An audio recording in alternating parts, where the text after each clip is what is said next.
Hello friends, welcome back to cinema secrets. இன்னைக்கு இந்த வீடியோவில் ரொம்ப இன்ட்ரெஸ்டிங்கான ஒரு மேட்டரை பற்றி சொல்ல போகிறோம் நண்பர்களே. அது என்ன மேட்டர் அப்படின்னு பார்த்தீங்கன்னா, இந்த தமிழ் சினிமாவை பொறுத்த வரைக்கும் ஏகப்பட்ட பேய் படங்களை நம்ம பார்த்துருப்போம். இந்த படங்கள் எல்லாமே கொஞ்சம் வித்தியாசமாகவும் கொஞ்சம் ஹாரராகவும் இருந்தாலும் இந்த பேய் படத்தை படமாக்கும் போது அந்த படத்தில் நடித்த ஒரு சில நடிகர்கள் சந்தித்த அந்த ஹாரர் மூமெண்ட் தான். அதாவது படப்பிடிப்பில் பேய் படத்தை நம்ம எடுக்கிறோம் அப்படின்னு தெரிஞ்சு ரிஸ்க் எடுத்து அந்த இடத்துக்கு போனதுக்கப்புறம் நெஜ பேயே இவங்க பார்த்து மிரண்டு போன ஒரு சம்பவம்லாம் இருக்குது. அது என்ன மேட்டர் அப்படின்னு சேகரித்து தான் இந்த வீடியோவில் நான் பேச போகிறேன் நண்பர்களே.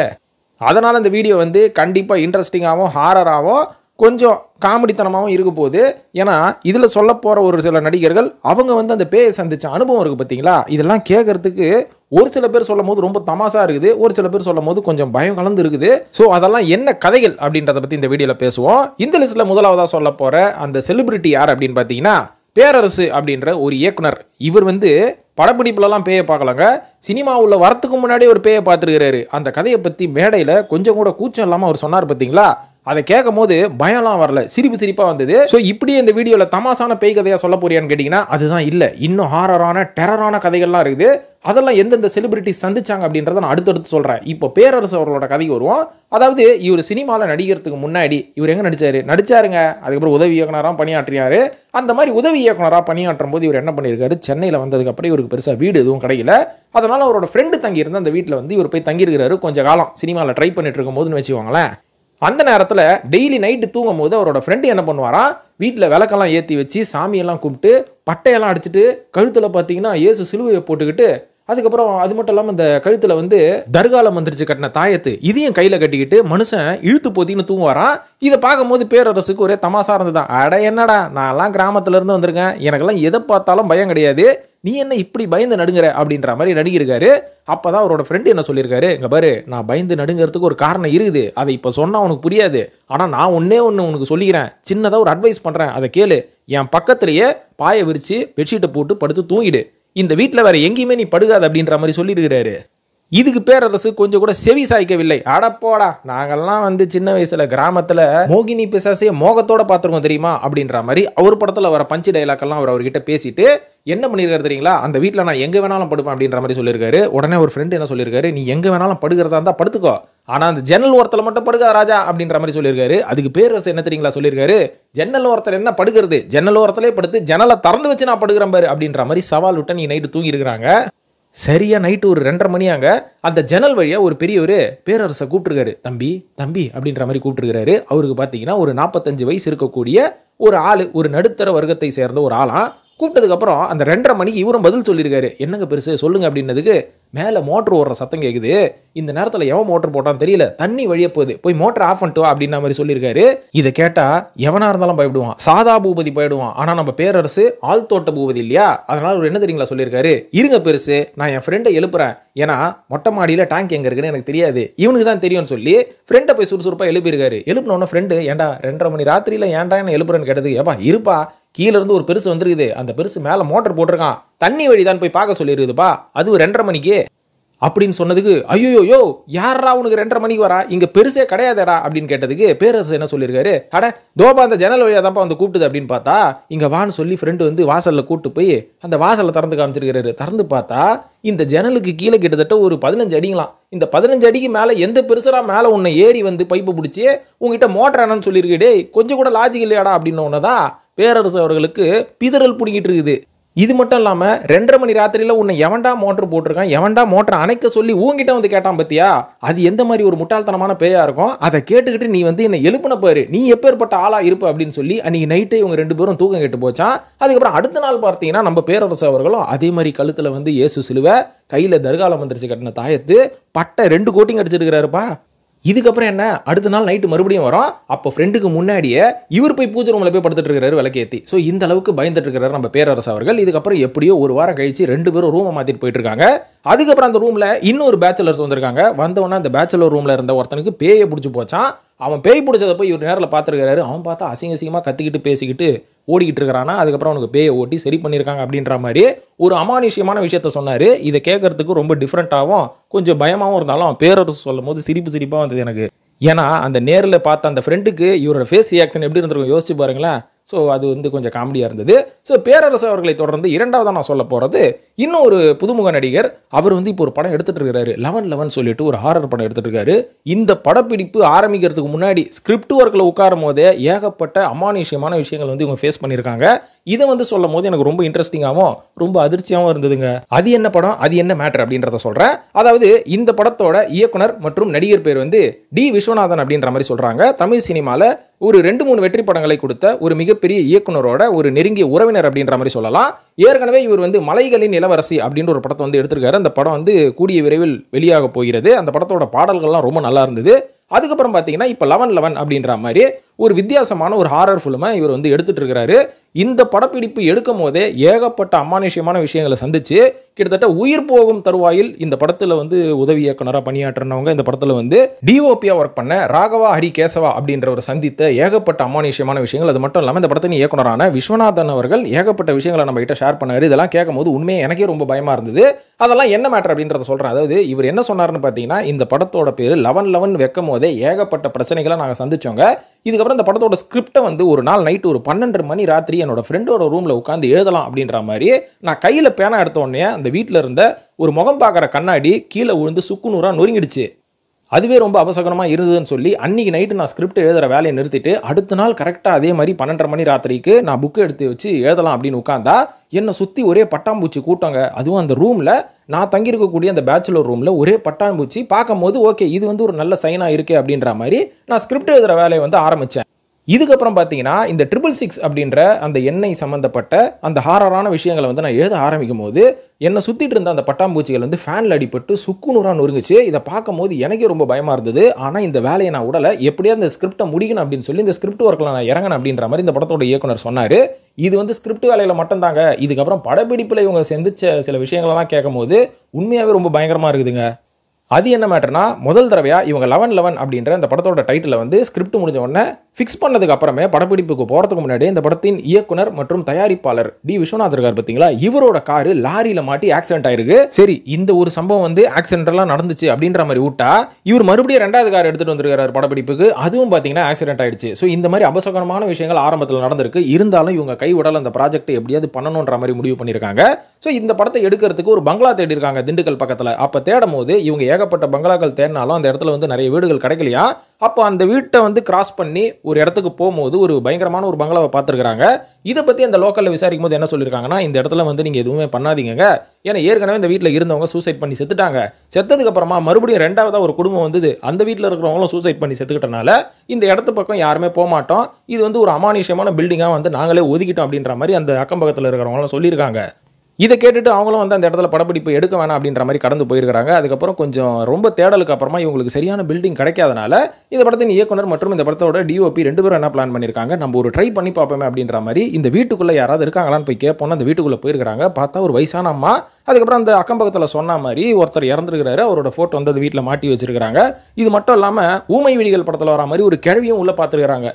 எல்லாமே கேட்டதுக்கப்புறம் அந்த வீட்டில் இருக்கிற ஆட்கள் கிட்ட இந்த வீட்டில் வந்து படப்பிடிப்பு பண்ணணும் அப்படின்னு கேட்டதுக்கப்புறம் அவங்க வந்து மறுத்துட்டாங்களாம். சரி, மறுத்ததுக்கப்புறம் இதுக்கு மேலே என்ன பண்ணுறது அப்படின்ற மாதிரி வெளில வந்ததுக்கப்புறம் மறுபடியும் அந்த அக்கம் பக்கத்தில் இருக்கிறவங்க கிட்ட சொல்லியிருக்காங்க, ஏங்க இந்த வீட்டில் யாருமே இல்லைன்னு சொல்லியிருக்கீங்க, ஆனால் உள்ளே இருக்கிற ஒரு அம்மா வந்து எங்களுக்கு நல்ல தகவல் சொன்னாங்களே அப்படின்னு கேட்டதுக்கு, ஏங்க அந்த இடத்துல யாருமே இல்லைங்க, அந்த வீட்டில் வந்து யாருமே கிடையாது, நீங்கள் யாரை போய் பார்த்தீங்க, முதலிங்கிறது நீங்கள் கிளம்புங்க அப்படின்ற மாதிரி சொல்லி அட்வைஸ் பண்ணி அமைச்சிருக்கிறாங்க. அப்போவே ரொம்ப பயந்துட்டு இருக்கிறாங்க. ஸோ இந்த ஒரு நிகழ்வு மட்டும் இல்லை நண்பர்களே, இந்த படத்தோட படப்பிடிப்பை இவங்க கொடைக்கானலில் தொடரும் போது அந்த இடத்துல நைட்டு 12 மணிக்கு ஒரு அமானுஷ்யமான விஷயம் நடந்திருக்கு. நைட் ஷூட்டில் வந்து டேரக்டர் என்ன சொல்லியிருக்காரு, ஹீரோயின் வந்து இந்த மாதிரி ஷார்ட்ஸ் வந்து நாங்கள் பண்ண போகிறோம், நீ இப்படி நடிமா, அதுக்கு முன்னாடி நான் ஒரு கியூ கொடுக்குறேன், ஒரு சவுண்டு கொடுக்குறேன், அந்த டைமில் வந்து நீ கட் பண்ணிக்கோ அப்படின்ற மாதிரி சொல்லியிருக்காரு. திடீர்னு பார்த்தா அந்த சவுண்டு ஹீரோயினோட காது பின்னாடியிலிருந்து வருதான். ஆனால் டேரக்டர் கொடுக்கவே இல்லையா, அதுக்கு முன்னாடியே வேற யாரும் அந்த சவுண்டை கொடுத்துருக்காங்க.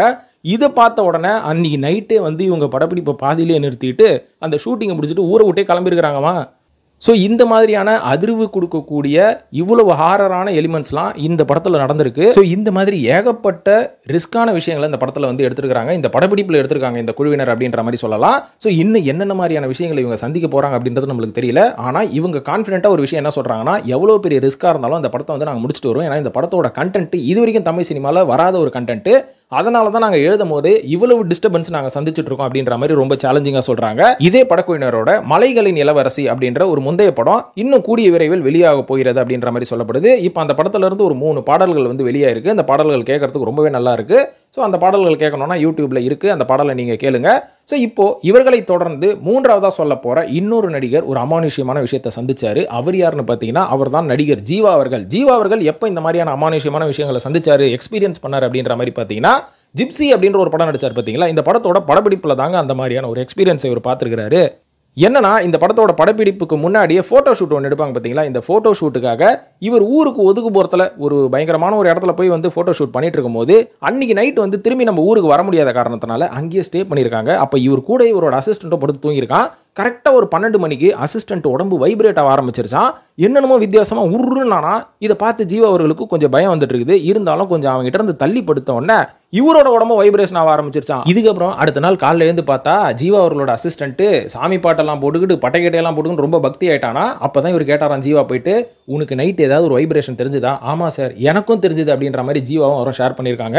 ஆனா ஜீவா அவர்கள் இதை ரொம்ப ஜாலியாக ஷேர் பண்ணியிருந்தாரு. அந்த இடத்துல நம்பர் இருந்தால் தான் தெரியும், பீதரல் புடிங்கி போயிருக்கும் நம்மளுக்கே. ஸோ இப்போ ஜீவா அவர்களை தொடர்ந்து 4வதா சொல்ல போறது சமீபத்தில் முகேந்திரா அவர்கள் நடிப்பில் வெளிவந்த ஜின் அப்படின்ற ஒரு படம் நம்ம பார்த்துருப்போம் இல்லைங்களா. இந்த படத்தோட படப்பிடிப்பு அப்போ இந்த படத்தில் நடித்த ஹீரோயின் இருக்காங்க பாருங்க, தான்யா ஹோப். அவங்க வந்து ஏகப்பட்ட அமானுஷ்யமான விஷயங்களை சந்திச்சிருக்கிறாங்களா இந்த படத்தில் நடிக்கிறதுக்கு முன்னாடியே, அதாவது கமிட் ஆகிறதுக்கு முன்னாடியே. எப்படின்னு பார்த்தீங்கன்னா இவங்களோட வாழ்க்கையில் ஜின்னை வந்து இவங்க உணர்ந்திருக்காங்க அப்படின்ற மாதிரி சொல்லப்படுது. அதுவும் இந்த ஜின் படத்தில் நடிக்கிறதுக்கு முன்னாடியே. ஏன்னா இவங்களோட நண்பர்கள்லாம் என்ன சொல்லியிருக்காங்க, ஜின்னை வந்து நீ அப்பப்போ ஜின்னு சொல்லிக்கிட்டே இருந்தா அந்த ஜின் உன்னை தேடி வந்துடும் அப்படின்ற மாதிரி சொல்லியிருக்காங்க. அதுக்கேற்ற மாதிரி இவங்களும் சரி என்னதான் வருதுன்னு பார்ப்போமே அப்படின்ற மாதிரி ட்ரை பண்ணியிருக்காங்க. பண்ணும்போது என்னாச்சுன்னு பார்த்தீங்கன்னா கரெக்டாக ஒரு நைட்டு 2:30 மணிக்கு இவங்களுக்கு ஒரு ஃபோன் வருதான். அந்த ஃபோன் எடுத்தால் யாருமே அந்த ஃபோனில் வந்து பேசவே இல்லையா. ஆனால் பின்னாடியிலிருந்து ஒரு வித்தியாசமான ஒரு பொம்பளை சவுண்டு வந்துருக்காங்க. அந்த சவுண்டு எப்படி இருக்கும் அப்படின்றத நான் இப்போ விவரிக்க முடியாது. ஆனால் ஒரு உதாரணத்துக்கு சொல்லணும்னா இருட்டுன்னு ஒரு படம் பார்த்துருப்பீங்கல்ல, அந்த படத்தில் வந்து அந்த ஜின் கொடுக்கக்கூடிய ஒரு வாய்ஸ் எப்படி இருக்கும், அந்த வாய்ஸ் இவங்க கேட்டிருக்கிறாங்க. இதை பார்த்த உடனே உங்களுக்கு பயங்கரமாக பயம் வந்துருச்சான். ஐயோ நம்ம ஃப்ரெண்டு சொன்ன மாதிரி நம்ம ஜின்னை வந்து பொசஸ் பண்ணிட்டோம் போல இருக்கு அப்படின்ற மாதிரி அன்றைக்கி ரொம்ப நடுங்கிருக்கிறாங்க. இதுக்கப்புறம் பார்த்தீங்கன்னா அடுத்த நாள் இன்ஸ்டாகிராமில் இருந்து இவங்களுக்கு ஒரு மெசேஜ் வருதுங்களாங்க. அந்த இன்ஸ்டாகிராம் ஃபாலோவர் யாருன்னு பார்த்தீங்கன்னா ஜின் சகில் அப்படின்ற மாதிரி ஒரு பேரில் ஏகப்பட்ட மெசேஜ், ஏகப்பட்ட லைக்கு, கமெண்ட்ஸ்னு வந்துகிட்டே இருக்கான். இதை பார்த்த உடனே ஒரு வேலை செய்தோ அப்படின்ற ஒரு சின்ன பயம் ஒன்று வந்துட்டு இருக்குது.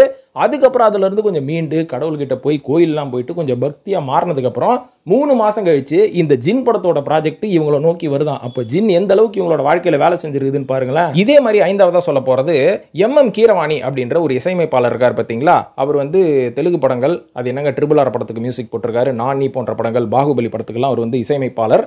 ஸோ இவர் வந்து ராமோஜி ஃபிலிம் சிட்டியில் படப்பிடிப்பு நடக்கும்போது இவர் கூட ஒர்க் பண்ண சிங்கர்ஸ் வந்து ஒரு சில அமானுஷ்யமான விஷயங்களை ராமோஜி ஃபிலிம் சிட்டியில் வந்து உணர்ந்திருக்கிறாங்க. ஏன்னா எப்பவுமே சினிமா துறையில் இருக்கிற பல பேருக்கு தெரியும் ராமோஜி ஃபிலிம் சிட்டியில் ஏகப்பட்ட அமானுஷ்யமான விஷயங்கள் நடக்கும். ஏன்னா அது பார்த்தீங்கன்னா கிட்டத்தட்ட ஒரு பாதி ஊருங்க பாறைங்கிறையமா இருக்கும். அதுக்கு நடுவில் சின்ன ஹோட்டல் கட்டியிருப்பாங்க, சின்ன ஹோட்டலில் பெரிய ஹோட்டல் கட்டியிருப்பாங்க, நிறைய ஷூட்டிங் செட்டெல்லாம் போட்டிருப்பாங்க. இதையும் தாண்டி மற்ற இடம் எல்லாமே பார்த்தீங்கன்னா ரொம்ப ஓப்பன் லேண்டு தான், ஒரு காடு மாதிரி இருக்கும்னு வச்சுக்கோங்க. ஸோ இந்த இடத்துல நைட் ஆனால் எந்த ஒரு ஃபீமேல் ஆர்டிஸ்ட், எந்த ஒரு ஃபீமேல் சிங்கரும் அந்த ரோட்லலாம் நடந்து போக மாட்டாங்களாம். அப்படி நடந்து போனால் கண்டிப்பாக அவங்க வந்து ஒரு அமானுஷ்யமான விஷயங்களை சந்திக்காமல் வரமாட்டாங்க அப்படின்ற மாதிரி சொல்கிறாங்க. இதையும் மீறி இவர்கிட்ட ஒர்க் பண்ண ஒரு சில ஃபீமேல் சிங்கர்ஸ் நைட் வந்து வாக்கிங் போயிருக்காங்க. போகும்போது இவங்க காது கிட்ட ஃபூன்னு ஊதுற மாதிரி, அதாவது ஒரு ஆம்பளை வந்து ஒரு பொண்ணை செடியூஸ் பண்ணோன்னா என்ன மாதிரியான பண்ணுவா, ஸோ அந்த மாதிரியான ஒரு உணர்வை வந்து ஒரு ஆத்மா இவங்க கொடுத்துருக்கு. இதை பார்த்த உடனே பயந்தடிச்சுட்டு ஹோட்டல் ரூமில் கப்பு சிப்புன்னு போய் கதவு மூடிட்டு படுத்துருக்காங்க. அடுத்த நாள் இவர்கிட்ட சொல்லியிருக்காங்க. இவரும் என்ன சொல்லியிருக்காரு, நான் எக்ஸ்பீரியன்ஸானால ஹைதராபாத்காரன், எனக்கு வந்து இதெல்லாம் தெரியாதா, உங்களை சொன்னால் அட்வைஸ் பண்ணால் ஏன் கேட்குறீங்க, கேட்கவே மாட்டீங்க, அப்போ அனுபவிச்சுட்டு போங்க அப்படின்ற மாதிரி சொல்லியிருக்கிறாரு. இதே மாதிரி ராமோஜி ஃபிலிம் சிட்டியோட கடை இதோட முடிஞ்சு போனது இல்லைங்க. இப்போ நம்ம சுந்தர்சி அவர்கள் எவ்வளோ பேய் படம் எடுத்துருக்காரு. அரண்மனையே பார்த்தீங்கன்னா கிட்டத்தட்ட ஒரு 200 பாட்டு எடுப்பார் பொழுது. ஸோ இவர் வந்து ஒரு அமானுஷ்யமான விஷயங்கள் ராமோஜி ஃபிலிம் சிட்டியில் ஒரு சந்திச்சதை சொல்லியிருக்காரு. என்னன்னு பார்த்தீங்கன்னா ராமோஜி ஃபிலிம் சிட்டியில் ஒரு ஹோட்டல் ஒன்று இருக்குங்க. அந்த ஹோட்டலில் பார்த்தீங்கன்னா ஒரு பர்டிகுலர் ஃப்ளோரில் இருக்கக்கூடிய ஒரு பர்டிகுலர் ரூமில் யாருமே ஸ்டே பண்ண மாட்டாங்க. அது வந்து ஒரு ஹாண்டட் ஃப்ளோர் அப்படின்ற மாதிரி சொல்லுவாங்களாம். இருந்தாலும் ஒரு சில நடிகர்கள் என்ன பண்ணுறது, இது தெரியாமல் நான் பரவாயில்ல எடுத்துக்கிறேன் அப்படின்ற மாதிரி இப்போ எடுத்துப்பாங்களாம். எடுத்துக்கிட்டு அன்றைக்கி நைட்டு கண்டிப்பாக தூங்கவே மாட்டாங்களாங்க. ஏன்னா ஜன்னலை தட்டுமா, கதவு தட்டுமா, யாரோ கூப்பிடுற மாதிரியே இருக்குமா, அதனால ஃபுல் நைட்டை நீங்கள் தூங்கவே முடியாதான். அந்த அளவுக்கு ஒரு மோசமான ஒரு ஏரியா வந்து ராமோஜி ஃபிலிம் சிட்டியில் இருக்குது. அதாவது ஏரியான்றதோட ஒரு ஃப்ளோர் இருக்கான். உங்களுக்கு தைரியம் இருந்தால் ஒரு வாட்டி போய் தங்கி பாருங்களேன். இது மட்டும் இல்லாமல் நான் கேட்டதில் ரொம்ப இன்ட்ரெஸ்டிங்காக கொஞ்சம் எனக்கே கொஞ்சம் லைட்டாக பயம் கொடுத்த ஒரு கதை ஒன்று இருக்குதுங்க. அது என்ன கதை அப்படின்ற மாதிரி பார்த்தீங்கன்னா 6வதா சொல்ல போகிற ஸ்ரீ அப்படின்ற ஒரு ஹிந்தி படம். இந்த படம் வந்து ரொம்ப பயங்கரமாக இருக்கும். நானே பார்த்துருக்கிறேன் அந்த படம். ஸ்ரீ 2 கூட வேற லெவலில் இருக்கும். சமீபத்தில் வந்தது. இந்த படத்தின் ஹீரோ தான் ராஜ்குமார் ராவ். ஸோ இவர் வந்து இந்த ஸ்ரீ படத்தோட படப்பிடிப்பில் ஒரு பயங்கரமான ஒரு விஷயத்தை வந்து சந்திச்சிருக்காரு. அது என்ன மேட்டர் அப்படின்னு பார்த்தீங்கன்னா, இந்த படத்தோட படப்பிடிப்பு வந்து போபாலில் நடந்திருக்குங்க. போபால்ன்றது வந்து கொஞ்சம் அவுட்ஸ்கர்ட். அந்த அவுட்ஸ்கர்ட்டில் வந்து ஹோட்டல்ஸ்லாம் வந்து பார்த்தீங்கன்னா ரொம்ப பெரிய ஃபெசிலிட்டியோடு இல்லாத ஹோட்டலு. ஸோ ஆனால் அந்த ஹோட்டல் வந்து வேறு வழி இல்லை, அங்கே தான் ஸ்டே பண்ணி ஆகணும் அப்படின்ற மாதிரி ஒரு நிலைமை. ஸோ அந்த ஹோட்டலில் ஸ்டே பண்ணும்போது அந்த ஹோட்டலில் வேலை செய்கிற அந்த பணியாட்கள் என்ன சொல்லியிருக்காங்க ராஜ்குமார் ராவ் கிட்ட, எங்கே பாருங்கள் சார், நீங்கள் இந்த ஹோட்டலில் ஸ்டே பண்ணுறீங்க, ஆனால் நீங்கள் நான் சொல்லக்கூடிய ஒரு 3 விஷயத்தை நீங்கள் பண்ணக்கூடாது. ஒன்று என்னன்னா, உங்கள் கூட வந்த சக பெண் தோழிகள் இல்லை பெண் நடிகைகள் யாருமே தலைவாரிட்டு முடியை வந்து ஹோட்டல் ரூமில் போட்டு வைக்காதீங்க. 2வது, இந்த ஹோட்டல்லேருந்து நீங்கள் கிளம்பி இந்த படப்பிடிப்பு முடிகிற வரைக்கும் பெர்ஃப்யூம் யூஸ் பண்ணாதீங்க. 3வது வந்து நீங்கள் சாம்பிராணி புகையை யூஸ் பண்ணாதீங்க. இது 3மே பண்ணாமல் இருந்தால் உங்களுக்கு எந்த பிரச்சனையும் வராது அப்படின்ற மாதிரி சொல்லியிருக்காரு. இவரும் அதை கடைப்பிடிச்சிருக்காரு. ஆனால் அந்த படத்தோட தொழில்நுட்ப கலைஞர்கள் ஒரு சில பேர் இருப்பாங்க பார்த்தீங்களா, இவங்க வந்து அந்த படப்பிடிப்பில் நைட்டு 2 மணிக்கு என்ன பண்ணியிருக்காங்க, சாம்பிராணி போட்டிருக்கானுங்க. எதுக்கே சாம்பிராணி அப்படின்னா, அந்த ஸ்மோக் எஃபெக்ட் பண்ணுறதுக்கு சாம்பிராணி தான் பொதுவாக ஷூட்டிங்கில் போடுவாங்க.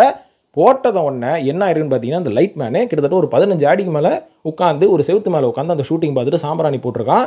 திடீர்னு அவனை 15 அடிக்கு மேலே இருந்து யாரோ புஷ் பண்ணி தள்ளி விட்டாங்களாம்ப்பா. தள்ளி விட்டு அவன் கீழே விழுந்துட்டு, ஐயோ நானா ஊரில் யாரோ தள்ளி விட்டுருக்காங்க அப்படின்ற மாதிரி சொல்லியிருக்கான். உடனே ராஜ்குமார் ராவுக்கு புரிஞ்சு போச்சான். சாம்பிராணி போட்டிருக்கல, ஹோட்டல்காரன் அப்போவே சொன்னான்ல, அதை மீறி போட்டால் இப்படி தான் நடக்கும்னு அவன் சொல்லிட்டான். அதை மீறி நம்ம போட்டிருக்கோம் அப்படின்னு சொல்லி உடனே அவன் ஹாஸ்பிட்டலில் கொண்டு போய் அட்மிட் பண்ணியிருக்காங்க. அவனும் கிளியர் கட்டாக சொல்லிட்டானா, நானா ஊழலங்க, என்னை யாரோ பின்னாடிலேருந்து ஹெவியாக தள்ளி விட்டாங்க அப்படின்ற மாதிரி சொல்லியிருக்கானா. ஸோ அதுக்கப்புறம் தான் இவருக்கு வந்து ஒரு சில விஷயங்கள் தெரிஞ்சு போய், சரி இனிமேல் இந்த மாதிரி சாம்பிராணியெல்லாம் யூஸ் பண்ணாமல் ஹோட்டல்காரன் சொன்னதை நம்ம ஃபாலோ பண்ணோம் அப்படின்ற மாதிரி ஃபாலோ பண்ணி அந்த படப்பிடிப்பை முடிச்சுட்டு வந்திருக்காங்க. இது கூட கேட்கறதுக்கு ரொம்ப பயங்கரமாக இல்லைங்க. இதே மாதிரி 7வதா 2013 வருஷம் பரத் அவர்கள் சூத்ரா அப்படின்ற ஒரு படத்துக்காக கேரளாவில் போய் படப்பிடிப்புக்கு போயிருக்காரு. அந்த இடத்துல வந்து தொடுப்புழா அப்படின்ற ஒரு ஏரியாவில் தான் வந்து ஷூட்டிங் நடந்திருக்குங்க. அந்த இடத்துல வந்து ஒரு நைட்டு 10 மணிக்கு ஹோட்டல் செக்இன் பண்ணியிருக்காங்க. அப்போது செக்இன் பண்ணும்போது பரத்கிட்ட யாரோ சொல்லியிருக்காங்க, இந்த இடத்துல நீ தனியாக தங்காத, இங்கே ஏகப்பட்ட ஆட்டான விஷயங்கள்லாம் நடக்கும், ஸோ அதனால் ஜாக்கிரதையாக இருந்து கொண்டதுக்கு பரத் வந்து நான் தான் ஜிம் பாடியாச்சு, அதெல்லாம் நான் பார்த்துப்பேன் அப்படின்ற மாதிரி பண்ணியிருக்காரு. போன கொஞ்ச நேரத்தில் அந்த இடத்துல கரண்ட் ஆஃப் ஆகிடுச்சான். கரெக்டாக அந்த ரூமில் கரண்ட் ஆஃப் ஆனதுக்கப்புறமா டேப் வாட்டர் மட்டும் தானாக ஓப்பன் ஆகி சுட்டிக்கிட்டு இருக்கிறாங்க. யோசிச்சு பாருங்கள், கரண்ட்டு போச்சு, சுத்தமாக லைட்டு இல்லை, தொடுப்புழா அப்படின்ற ஏரியாலாம் வந்து ரொம்ப காமாக இருக்கும். டேப் வாட்டர் ஆட்டோமேட்டிக்காக கொட்டுது. தங்கி இருக்கிறது சூட் ரூமு, சின்ன ரூம் கூட கிடையாது, பெரிய ரூமு. அதுக்கப்புறம் அப்படியே கொஞ்சம் மொபைல் ஃபோனெல்லாம் வந்து லைட்டெல்லாம் ஆன் பண்ணி அந்த டேப் வாட்டரை க்ளோஸ் பண்ணால் விண்டோ அடிச்சுக்கு தான் டுப்பு டுப்புன்னு படத்தில் வரா மாதிரி. பயந்து போய் கிட்ட போய் விண்டோவையும் க்ளோஸ் பண்ணிட்டு இருக்காரு. விண்டோ பக்கத்தில் எவனோ நிற்கிற மாதிரி இருக்குதான். பயந்து போய் ஓரமாக போய் கட்டில் போய் உட்காந்தா திடீர்னு ஃபோன் ரிங் ஆகுதுங்களாங்க. இதை பார்த்து பயந்து போன நம்ம பரத் அவர்கள் உடனே அவரோட ஃப்ரெண்டுக்கு ஃபோன் பண்ணி, எப்படியாவது நைட்டு இந்த ரூம்லேருந்து என்னை காப்பாற்றுன்னு சொல்லி அந்த ஹோட்டல்லேருந்து கிளம்பி போய் ஃப்ரெண்டு கூட போய் நைட்டு தங்கியிருக்கிறாரு. இதெல்லாம் ஒரு பக்கம் இருக்கட்டும்ங்க. கடைசியாக சொல்ல போகிற கதை என்ன பயங்கரமாக மெர்சலாகின கதை அப்படின்ற மாதிரி சொல்லுவேன். அது என்ன கதை அப்படின்னு பார்த்தீங்கன்னா, நடிகை பிபாஷா பாசு ஆத்மா அப்படின்ற ஒரு படத்தில் நடிச்சிருப்பாங்க.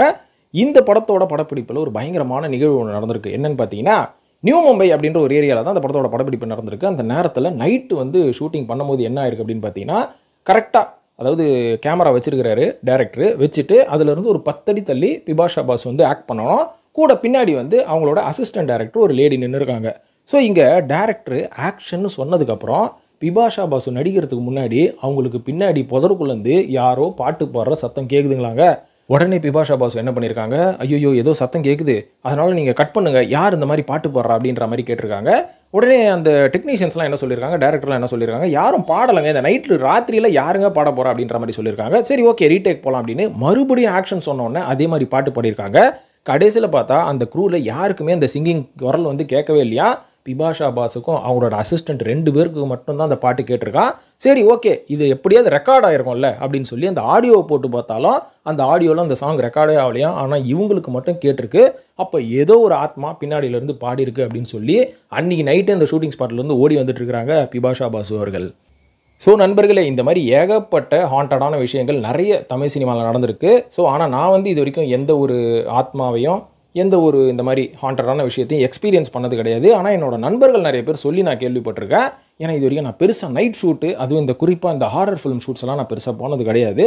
அதனால் எனக்கு பெருசாக தெரியல. ஆனால் கேட்கும் போது இதெல்லாம் ரொம்ப இன்ட்ரெஸ்டிங்காக இருக்குது. இன்னும் இந்த வீடியோ இதோட முடிஞ்சு போச்சா அப்படின்னு கேட்டிங்கன்னா இல்லை, இன்னும் அடுத்தடுத்த வீடியோவில் இந்த மாதிரியான ஹாண்டடான நிறைய விஷயங்களை நம்ம பேசுவோம். அதுக்கு நீங்கள் செய்ய வேண்டியதெல்லாம் நம்ம சேனலை சப்ஸ்கிரைப் பண்ணிட்டு ஃபாலோ பண்ணுங்கள். உங்களோட லைஃப்பில் இந்த மாதிரி ஹாண்டடான விஷயம், பேயை பார்த்த நிகழ்வு அந்த மாதிரி எதாவது இருந்தால் கமெண்ட்டில் ஷேர் பண்ணுங்கள். நாங்களும் படித்து என்ஜாய் பண்ணிக்கிறோம் நண்பர்களே. நன்றி, வணக்கம்.